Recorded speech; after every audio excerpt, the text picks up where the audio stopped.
Hey everyone, Jason here from Off the Beaten Path, and today's video is a touring video.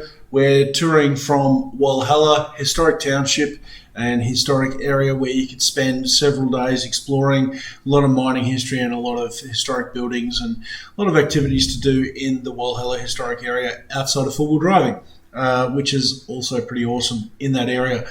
So today we're heading from Walhalla north on the Walhalla Jameson road. Look, I brought this video to you because I think this is an awesome drive and I think everybody should have a crack at it. So if you're after four-wheel driving content, that's not this video, probably not for you. This is a great touring video.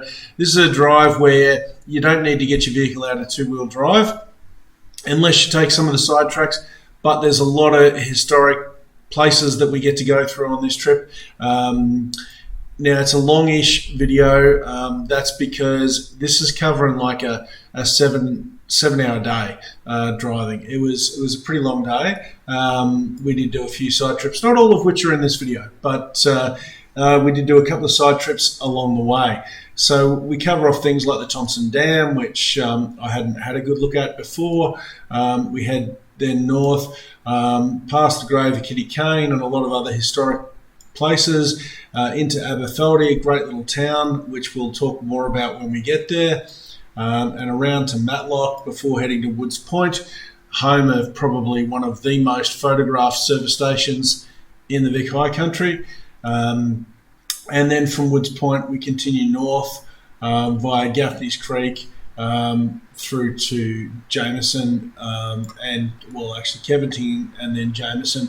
And there's a huge number of camping spots along there. So really scenic drive. A lot of variability in the terrain, some stellar views. And as I said, well worth the trip. So you've seen some of that on the maps there. Let's get into the trip without any further ado.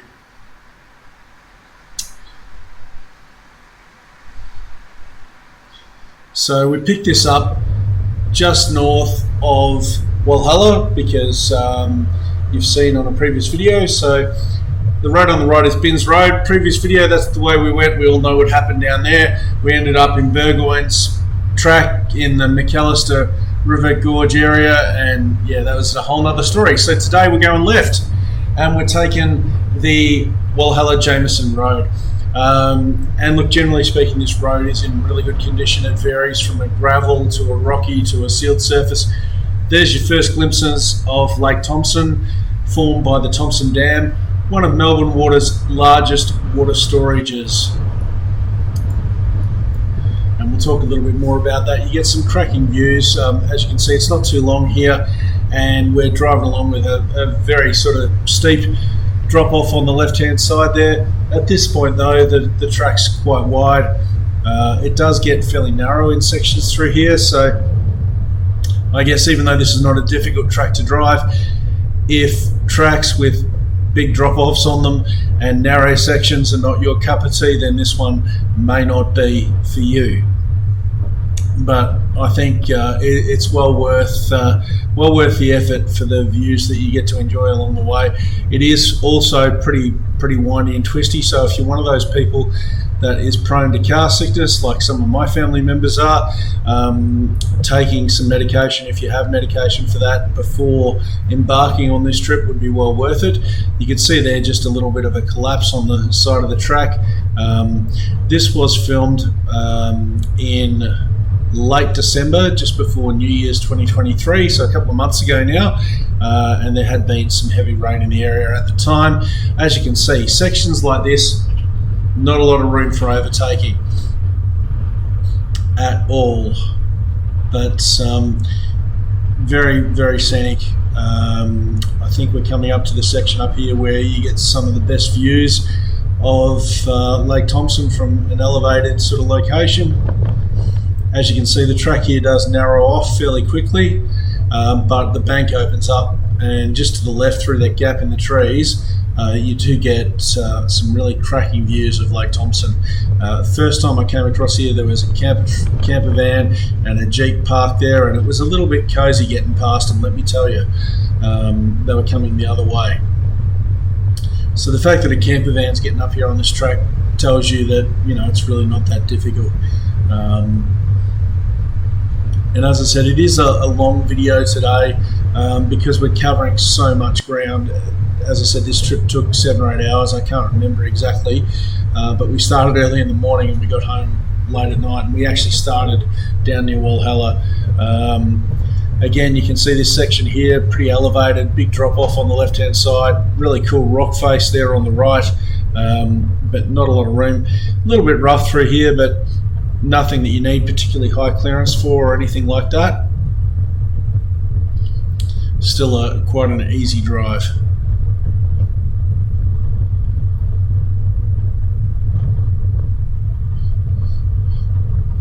It's probably not a drive that you want to do in the rain or when there has been heavy rain. You can see there's trees falling down, and fortunately somebody's come along well before us and opened that back up nicely. Coming down here, there is a campground just down beside the river here. On the right hand side is where the access is. So I believe this is the Aberfeldy River. And there's a campground just down there on the right hand side. Haven't been down there to explore that. Looks like there is a track that goes along a little bit further, but just one of many cracking riverside camp spots. Took it pretty slow across the bridge. We were enjoying the view here. Would have been nice if it was a drivable river crossing, but not today.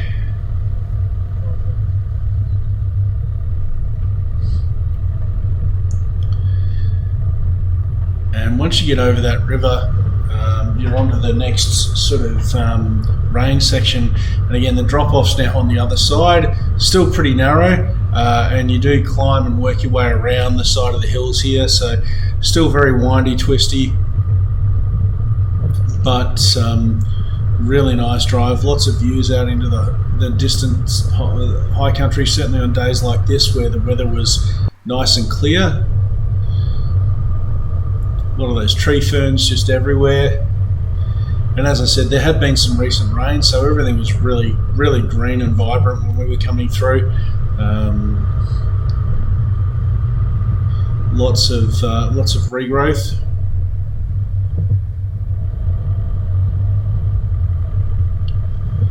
And look, a lot of these sections through here weren't as narrow as some of those earlier sections.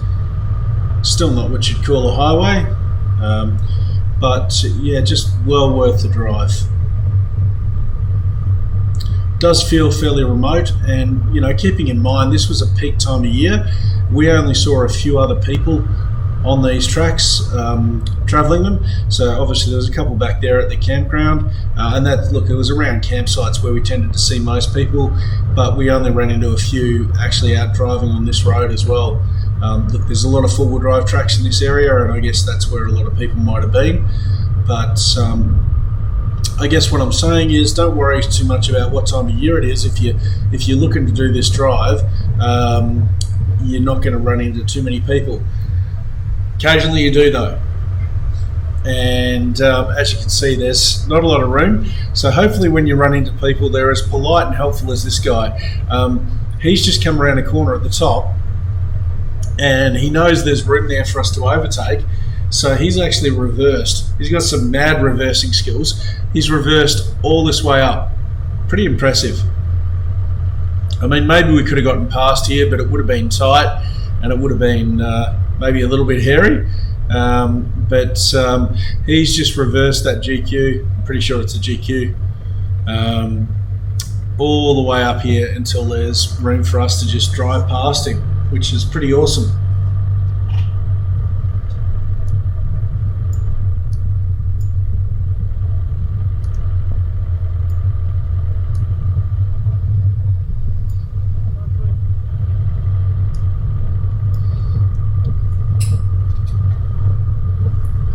And just carrying on, following the track, you can see there's a few side tracks here and there.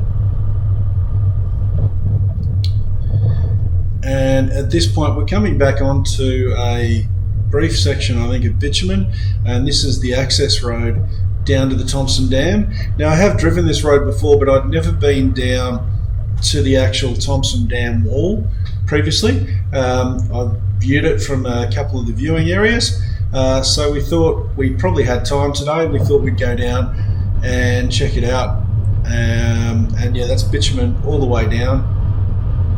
It does link through on the other side to a tourist drive that'll take you back through to Rawson.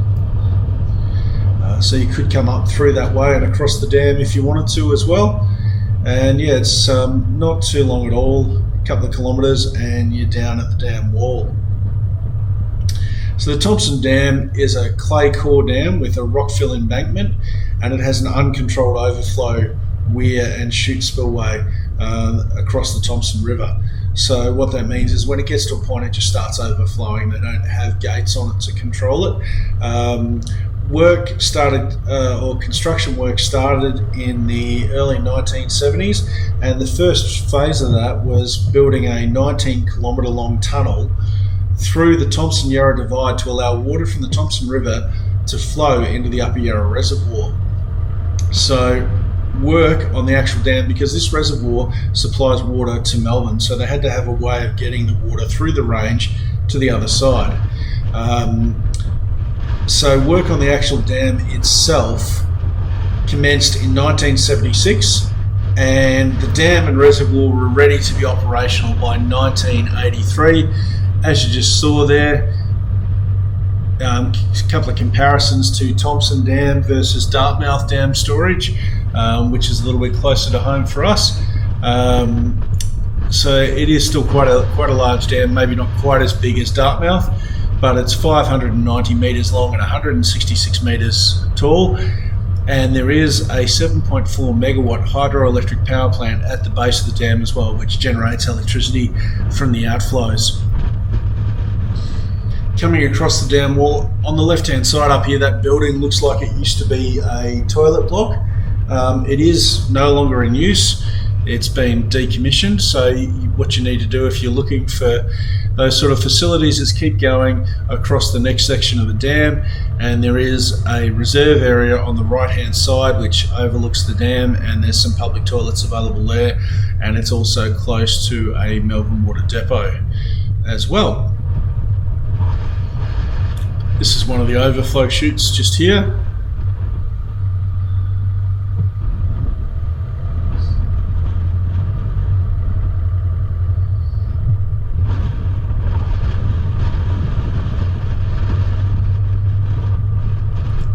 Getting a little bit of noise coming through because it was recently windy.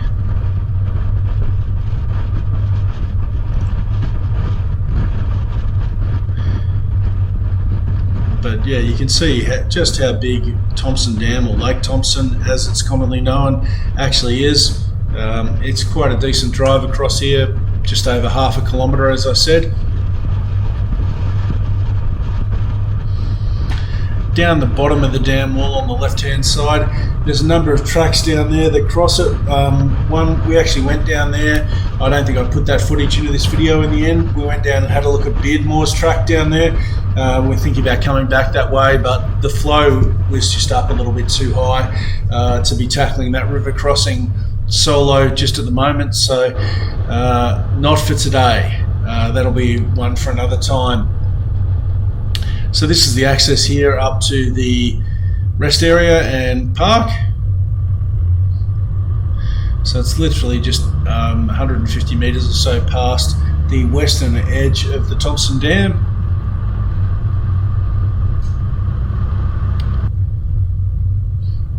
That is the Melbourne Water Depot there on the right hand side. And this is a day use area up here, so it's not for camping. There are some barbecues and some picnic tables, that sort of thing. And there's an amenities block with toilets in it as well, right here. So yeah, just bringing up that map there, you can see Beardmore's track. And you can see the blue marked on there where we did continue down and around and go and have a look at that. We were looking about taking that back across, but just wasn't going to be today. Being solo, not having anyone with us to recover us, just wasn't really an option. You can see there really good profile shot of the rocks on the dam wall and a good view down in the distance. You can see the white caps there on the water on Lake Thompson, showing you just how windy it actually was, and we were getting the odd spit of rain, like it was going to start raining as well.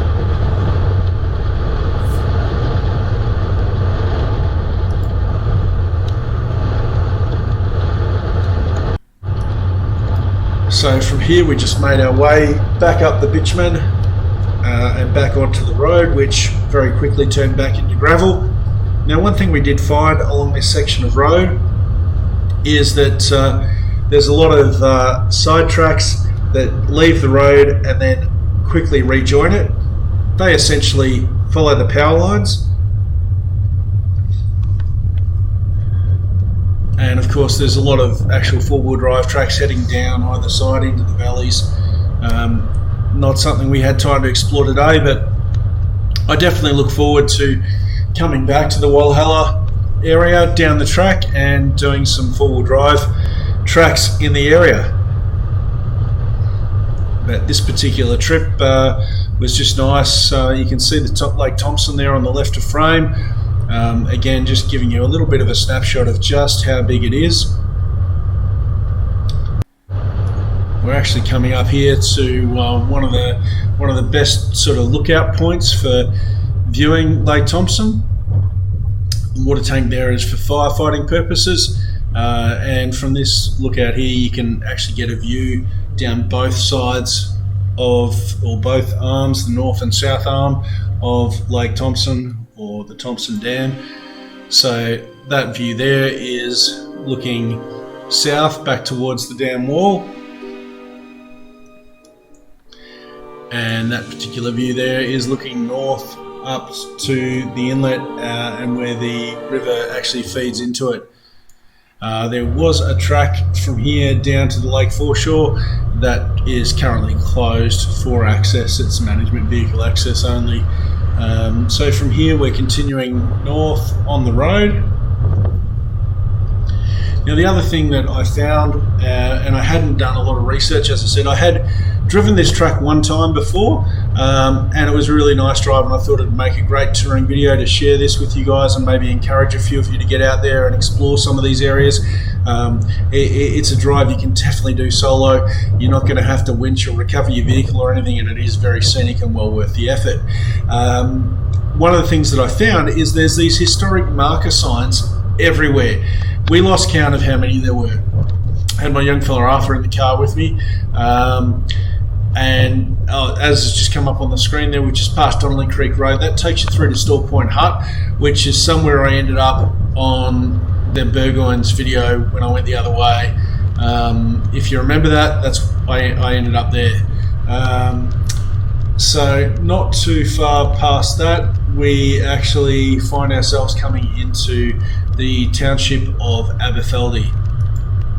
And just for clarity, this is not the home of the single malt Scotch whisky. That one's in Scotland. So Aberfeldy was established in 1871, guess what? When gold was discovered in the area, of course. It was actually surveyed in 1885 and was initially actually known as Mount Lookout. It was renamed after that Scottish town of Aberfeldy, where the whisky actually comes from after that. Now, many of the town buildings were actually destroyed in 1939. The first post office actually opened in 1872 and closed in 1967. There's been a couple of really well-known residents that have come from Aberfeldy. The first one was John Patrick Dwyer, who left the area after his parents passed away. They were one of the postmasters of the town. He ultimately went on to become the Chief Justice of Western Australia and was recognised for his work with a knighthood in 1946. Now, the other well-known resident was Kitty Kane. Now, the grave of Kitty Kane is something that you will pass a sign to, and it is marked on the HEMA maps as well.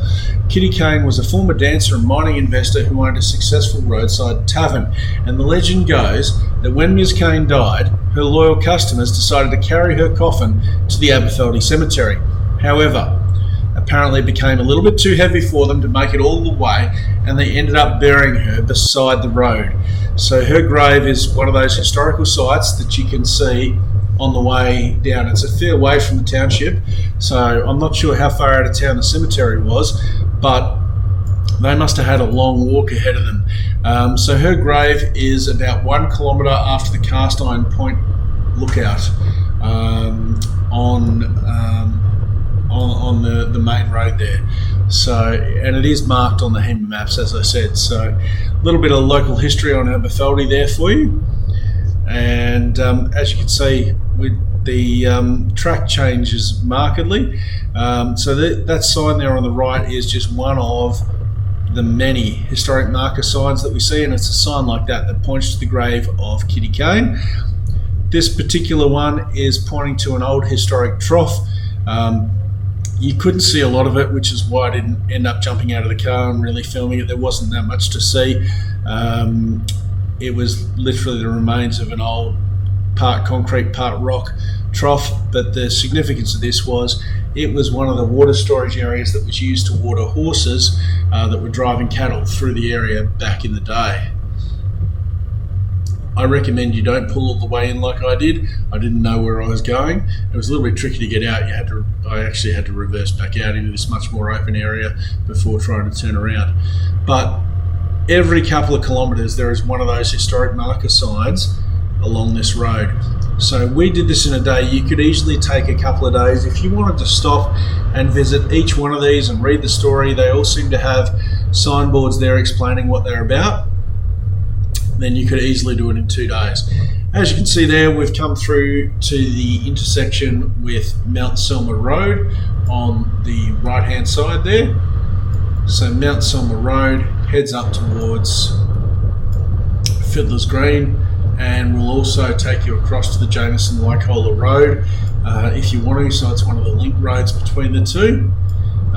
Not the way we're heading today, and look, the Jamieson Walhalla Road, at least at the moment, is not in real good shape. This is a much better drive. It gets very rough and very slow up on top there at the moment on that particular road. So continuing past there, we're actually now heading through towards Matlock. And again, there's a little bit of logging activity in this area, as you will see, and the road does change.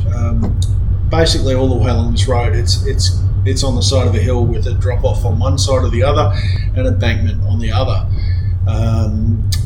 But it is quite scenic, changing from views of the valleys and Lake Thompson through to fairly enclosed bushland like this.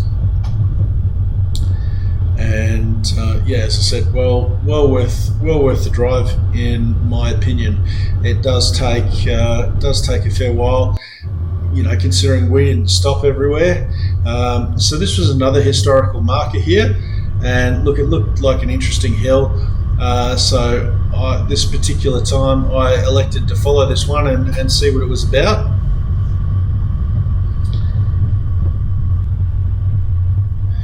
And again, these tracks tend to follow some of the old power line routes as well. Did get a little bit steep in sections through here. And this is probably one of the longer deviations from the actual main road. But yeah, as I said, look, it's a long drive, and decided that taking a side trip was probably worthwhile. This is the actual destination here on the right hand side. So it's a historic grave site for William Crichton. Now, I have tried to find some information on who William Crichton was and why his gravesite is historic, and I have been unsuccessful. So if any of you know, put it in the comments down below for me, please. Now, I just kept going on this. I could see from the topo maps that this was going to rejoin the main road, which is down to our right. And this was a little bit more interesting than driving on the main road, so I thought I would keep going.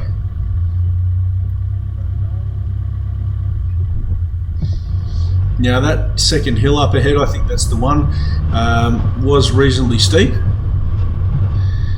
and you can certainly see this is a little bit rougher than what we've been driving on, and on this exposed hill the wind was certainly picking up, that's for sure. This particular one here was a little bit steep and rough, but not overly so, and it was pretty short. You can see how much those trees are moving there in that wind. A little bit rough. So look, keep in mind, obviously you don't have to do these side trips. So if you're in a vehicle that is more all-wheel drive, you don't have to do these. So that's the low road on the right-hand side, and that's the high road on the left-hand side. Low road on the right, high on the left. Yeah. Yeah. No, not surprisingly, we're taking the high road. It looked far more interesting. Now this hill is a lot steeper than it looks. Let me just say that. Yeah, my passenger was not happy about this at all. Had my young fella Arthur with me. He was not loving it at all. Very steep, very rocky, but good traction. You can see the cars moving around a fair bit, but not difficult to drive really, because the traction was very, very good. Just a nice steady throttle was all that was needed. And it wasn't that long anyway. You can see we've basically crested that hill now.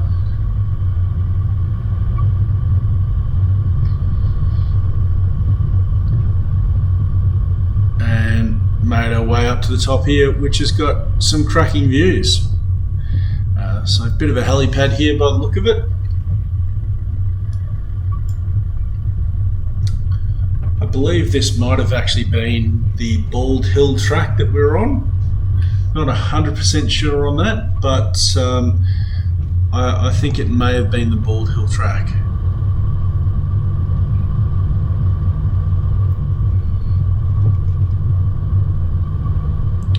And you can see the main road down there. Nice easy run from here back down to it, and we're on our way heading towards Jamieson, but the next place we reach is actually Matlock. Again, you can see a track continuing on the right hand side there. We're back on the main road now though, and continuing. So you can see this area. I think there's been a bit of logging activity in this area. Don't know what gives me that idea. Certainly plenty of visibility, and again this main road is in really good condition.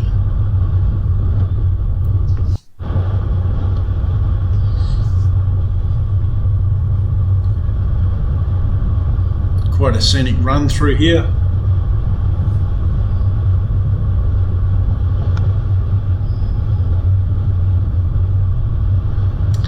And as always, look, I've just tried to include as much of the variation as I can without making this video too long. I think I had about 4 hours of footage that I've culled down into this sort of 46-minute video. So there's a lot that I cut out, of course. No mistaking, it's a long drive. It's definitely an all-day thing. So this is Matlock Hill, and this is where we turn right. You can see across the way there's a great little picnic and barbecue area. That yellow car is a short wheelbase Defender 90, awesome looking vehicle. We'd actually seen him back at Walhalla earlier. And yeah, so very quickly we're continuing on towards Woods Point, which from here is not that far. It's about another 20-25 kilometres. That's it. Not terribly far at all. And this section of road is pretty wide and pretty open.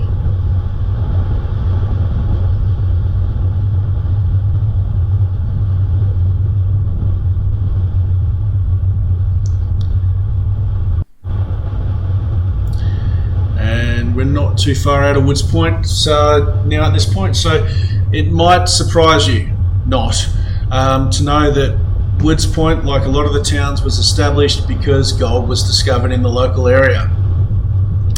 So by 1864, which was 3 years after the discovery of the gold reef in the area, the town was thriving. Woods Point had 36 hotels. There were different suburbs There were 2 local papers in circulation and a communications line running all the way to Jamieson. Like Aberfeldy, Woods Point was impacted hugely by the 1939 bushfires and in fact nearly destroyed the entire town. Since the 1980s, a lot of businesses and services have progressively shut down, with the local courthouse closing in 1981, the local primary school closed in 1998, and the fairly famous Wood Point General Store and Service Station closed in 2010. The old General Store and Service Station is pretty iconic, probably one of the most photographed service stations in the High Country, and amazingly there's actually 2 gold mines in the surrounding area that are still active, which is the Morningstar mine and the A1 mine. So as you can see, Woods Point is a town that's built in a valley but still partially on the side of the hill. Does still have a pub, and you can get some supplies at the pub, and I think you can get unleaded petrol here because it's a really popular spot for dirt bike riding. So I believe you can get maybe the general store there on the left, unleaded but not diesel. So we were actually looking at this point for somewhere to stop and have lunch. It was sort of a late lunchtime. I think it was about 2 o'clock by the time we were rocking into Woods Point here, and I just happened to spy on the right hand side here this little track leading down to a picnic area, which looked pretty good. Clearly we weren't the first people to spy it, but we were lucky we were able to just continue across this little bridge, and there's a second area adjacent to this little stream here where we could pull up and cook up some lunch. So cracking lunch spot here right in the centre of Woods Point. And just ahead of us over there you can see the guy on the ride-on mower. That is the local mini golf course, which we didn't get to try out this time, but would be pretty awesome to check out. Bit of flow there through that little stream. This is just shot from the timber bridge that we just drove across.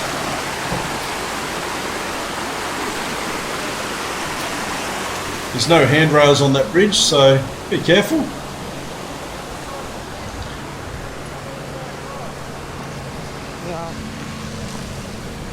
And at this point, yeah, we just finished lunch and we're just packing up the car and getting ready to leave. My passenger was keen to do a little bit of filming here, so he jumped out for me to film this short drive back across the little bridge.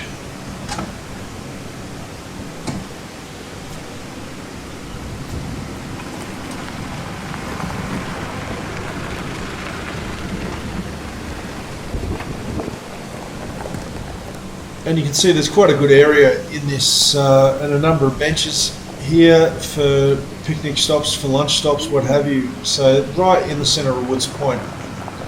I thought I'd better do a loop there and stop and pick up my cameraman.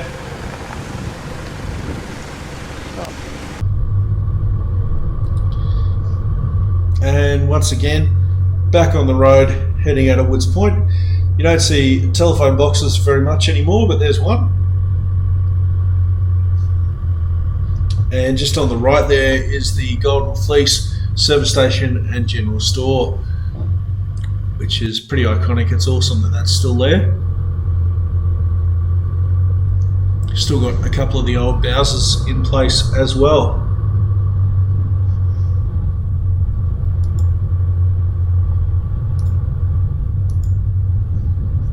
So we're just continuing our way north out of Woods Point. A couple of pedestrians there. Popular little spot, Woods Point, so take it slow through the town.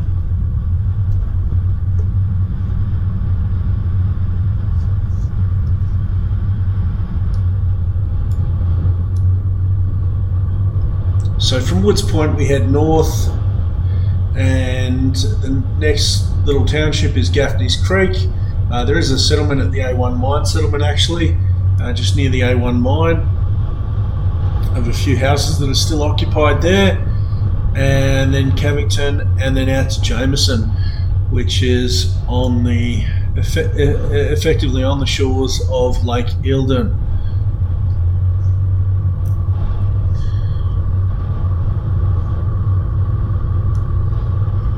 So probably a bigger town than you suspect, Woods Point. As I said, keep in mind that back in the day, there were up to 36 hotels in Woods Point.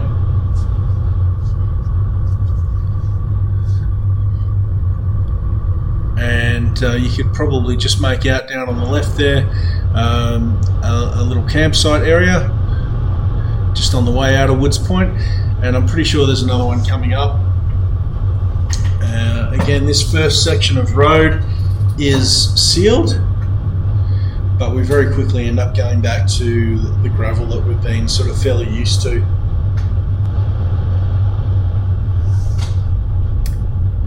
Yeah, there's the sign there, campground 300 metres on the left, that's the access, that's the actual campground there, you can see, with the little river right the way along it, so plenty of cracking camp spots right there. And this area between Woods Point and Jamieson, that's probably one of the biggest things I noticed, is just how many camp spots there actually are along the rivers here. Keep in mind, you'll see it looks super packed at the moment. This was shot between Christmas and New Year's, so a really peak time. There's the access road right there into that campground. Another little camp spot just down there on the left as well. So again, not too long, and we're on a gravel road with a steep drop off on one side. So as I said, if this is not your cup of tea, this is probably not the drive for you.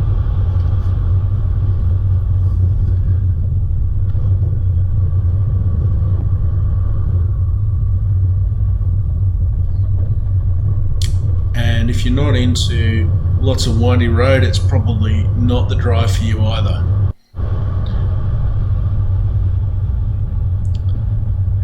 So just coming up here, we've reached Frenchman's Gap. There's a number of tracks from Frenchman's Gap that you can take here. Something that, again, I'll have to come back and do another time.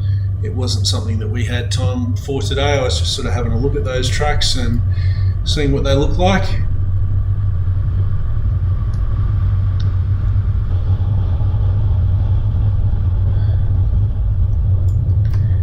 And it's not too long here, we're starting to make our way down the other side. Nice tight switchback there. Road's plenty wide enough though, so you can easily make that in one swing. Again, there's one of those side tracks following the power lines. You literally could spend a couple of days driving this if you really wanted to. And you can certainly spend a couple of days looking at all the history out here. There's so much gold mining history in all these old towns, and it's quite amazing. You know, it's remote feeling now, but to think what it would have been like back in the 1860s when you weren't accessing these places on made roads in modern four-wheel drive vehicles. That is the A1 mine settlement. That's part of the mine operations there. Township is the A1 mine township is sort of still coming up. So the A1 mine is still active. The town has been known, that's the access there up to the actual mine, I believe. So it has been known as Castle Reef, Castle Point and Raspberry Creek. The town started after gold was discovered at Raspberry Creek in 1862, and the A1 gold mine itself was actually originally discovered in 1861, apparently, at an outcrop known as Castle Reef. Underground mining accessed by two shafts only continued right through till 1992, and historical records show production was approximately 620,000 ounces of gold. So 620,000 ounces.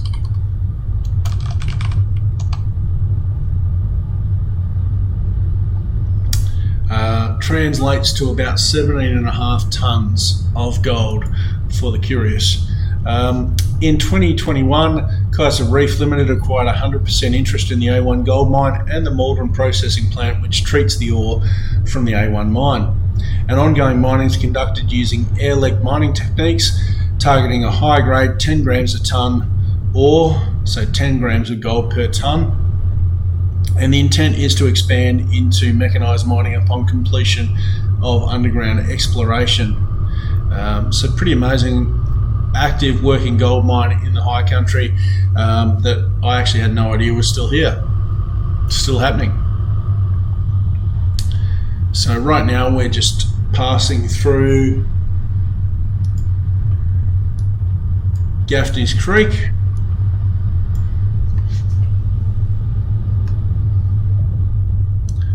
Another reserve there on the left hand side.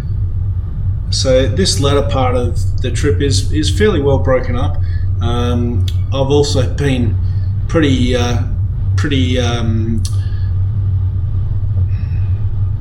selective with the footage that I've left in. Otherwise this video would have just ended up being far too long. So there's obviously more distance between these towns and places than the video might lead you to believe. But you pretty much follow the river for this whole section all the way from Woods Point to Jamieson, which makes for a really nice drive, and probably why there's so many camp spots along here. You can see there on the right the road's retained by Gambians, and I've just met some traffic coming the other way. As is often the case, I've fortunately met them at a very strategic location where they can just reverse up a tiny amount and I can easily get around them. So yeah, can be lucky.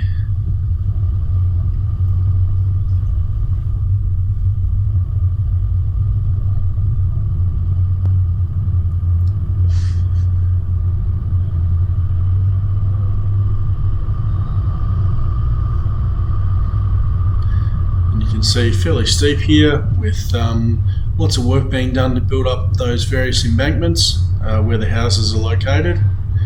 And that's Raspberry Creek that we just crossed there, which you might recall I mentioned was one of the places that gold was found very early in the establishment of this area. So alluvial gold is gold that they find in rivers.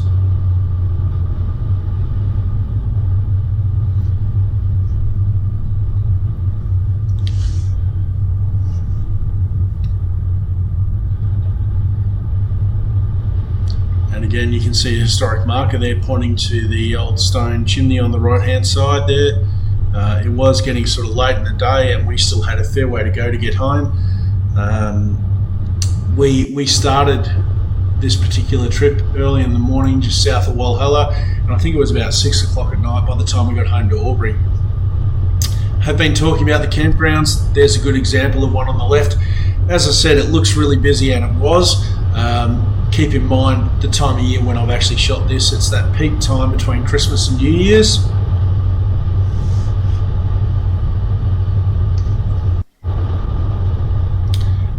Another campground there on the right. Again, fairly busy.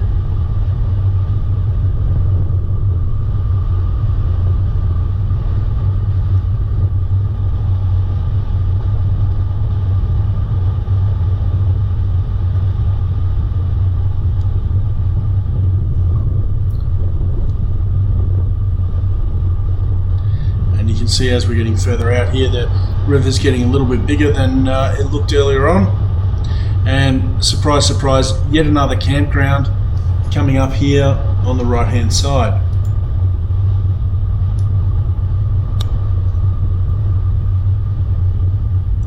Quite a big one, and all of these campgrounds were really nicely grassed and generally pretty flat as well. A little bit of fall on some of them, but they were generally pretty flat.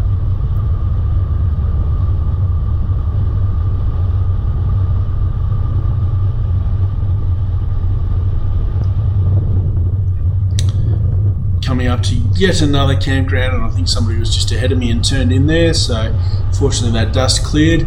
Didn't get a great view of that. That's right on one of the bends there.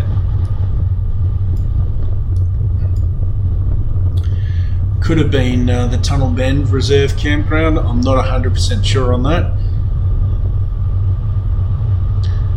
Another one here on the right. As I said, there are so many, and as you saw, definitely accessible by two-wheel drive vehicles, particularly if you're coming in from the north. I think this would make a great drive, whether you started at Jamieson and headed through to Walhalla, or whether you drove it from south to north, starting at Walhalla like we did. Either way, I think it's well worth the drive. And some of these places would serve as great bases for exploring on the four-wheel drive tracks in the area. As you've just seen on the screen there, we're just crossing Flower Bag Creek, and yet another campground there on the right hand side. pretty much all of them had long drop toilets as well.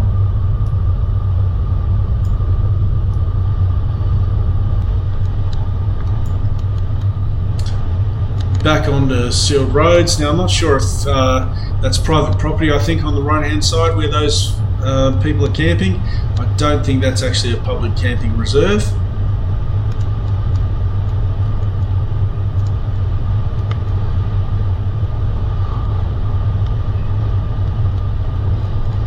And coming in here to a 50 zone, I think we're coming into Kevington at this point. Rain was just starting to fall, so we're kind of glad for our timing that we were getting to the end of the section that we wanted to film. And yeah, coming into Kevington, there's the Kevy pub, which is pretty well known by a lot of people that visit the high country. Kevington was established as a small settlement in 1862, again when gold was discovered in the area. Now here's the interesting part. The first building was a beer house on the road between Jamieson and Gaffneys Creek, opened by this guy called J.S. Garrett. The Kevy pub or Kevington Hotel, probably the best known feature of Kevington today, currently stands apparently on the site of that original beer house. So people have been serving beer there for just a little while. And the Kevy pub has reopened recently. It was closed for a little while after renovations were done, and largely through COVID, I think. So definitely worth checking out. We're getting a lot closer to Jamieson now, just crossing the Goulburn River. And at this point we have aired up. It is pretty much bitumen all the way through now. So look, I hope you guys have enjoyed this video. It is pretty long, so by all means, you know, feel free to skip through to the parts that are of most interest to you. This is just a journey that I thought was worth sharing with you guys. That's the Jamieson River, as you can see there, that we're crossing. It's a really nice drive, not terribly difficult. So if you're looking for something that you can safely get out and do, you know, feel like you're traveling very remotely, but do it solo, not worry about getting stuck, but see some of that country that's much more remote than you might normally get, this is a drive you can do that on. So as I said, well worth checking out. Hope you've enjoyed it. These kind of videos seem to have gone well on the channel, so I'm going to keep making them from time to time. I promise we've got some good four-wheel drive content coming up as well. So as always guys, thanks for watching. Like this video if you liked it. Leave a comment down below if you've got any questions. And yeah, as you see there, Jamieson-Lycola Road on the right there, it is in pretty bad shape at the moment, so this is a much better option.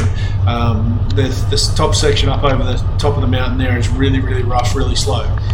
Catch you guys in the next video.